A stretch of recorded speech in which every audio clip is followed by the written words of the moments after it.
জামাত ইসলামের আমির ডক্টর শফিকুর রহমান বলেছেন, বিগত সময়ে একসাথে আন্দোলন করতে গিয়ে বিএনপিকে অনেক ছাড় দিয়েছেন তারা, ভবিষ্যতে আর ছাড় দেবেন না বলে তিনি হুঁশিয়ারি দিয়েছেন।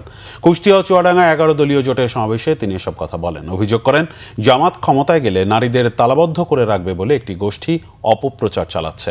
তাদের নেতৃত্বে নারীরা সম্মানের সাথে, নিরাপত্তার সাথে সব কাজ করতে পারবে বলে আশ্বাস দেন ডক্টর শফিকুর রহমান। রাশেদুল ইসলাম বাবুলের ক্যামেরায় মহিবুল্লাহ মহিবের রিপোর্ট। ত্রয়োদশ জাতীয় সংসদ নির্বাচনকে সামনে রেখে উত্তরাঞ্চল সফরে জামাত আমির ডাক্তার শফিকুর রহমান। 11 দলীয় জোটের প্রথম সমাবেশটি অনুষ্ঠিত হয় কুষ্টিয়ার শহীদ আবরার ফাহাদ স্টেডিয়ামে। সকাল থেকেই সেখানে জড়ো হন নেতাকর্মীরা। সমাবেশে বিপুল সংখ্যক নারী কর্মীদের অংশ নিতে দেখা যায়। জামাত আমির বলেন, ভোট চাওয়ার অপরাধে একটি গোষ্ঠী জামাতের নারী কর্মীদের নানাভাবে নাজেহাল করছে। অভিযোগ করেন, চাঁদাবাজি করে কিছু মানুষ অতিষ্ঠ করে তুলেছে জনজীবন। ক্ষমতায় গেলে বেকার ভাতা নয়, বরং অভিশপ্ত জীবন থেকে বের করে এনে চাঁদাবাজ ও বেকারদের হাতে কাজ তুলে দেবে জামাত। এখানে কুষ্টিয়া জেলায় 60টার মতো চাল কল আছে। ট্রাকগুলো এখান থেকে চাল বোঝাই করে রাজধানী এবং দেশের বিভিন্ন গন্তব্যে যায়। এখানে প্রতিটি ট্রাক থেকে বেসরকারি খাজনা আদায় করা হয়। ট্রাকের মালিকরা অতিষ্ঠ, ব্যবসায়ীরা অতিষ্ঠ, চালকল মালিক যারা তারা অতিষ্ঠ। এরপরে আবার বিভিন্ন স্ট্যান্ড দখলের ব্যাপার আছে।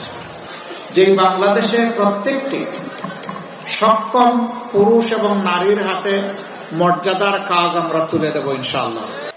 ডাক্তার শফিকুর রহমানের প্রতিশ্রুতি ইনসাফ ভিত্তিক সমাজ প্রতিষ্ঠার। উত্তরাঞ্চলের নদীগুলো রক্ষায় কাজ করবেন বলেও জানান তিনি।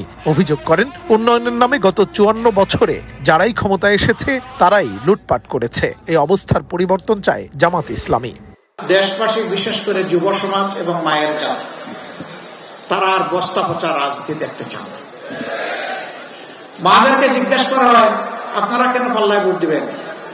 বলে যে আমরা পাল্লায় ভোট দিব, আমরা নিরাপদ থাকতে চাই। এই জন্য আসলে নিরাপদ থাকবেন না, এখনই ওদের হাতে আমাদের নিরাপত্তা নাই, ক্ষমতা আসলে সব শেষ করে দেবে।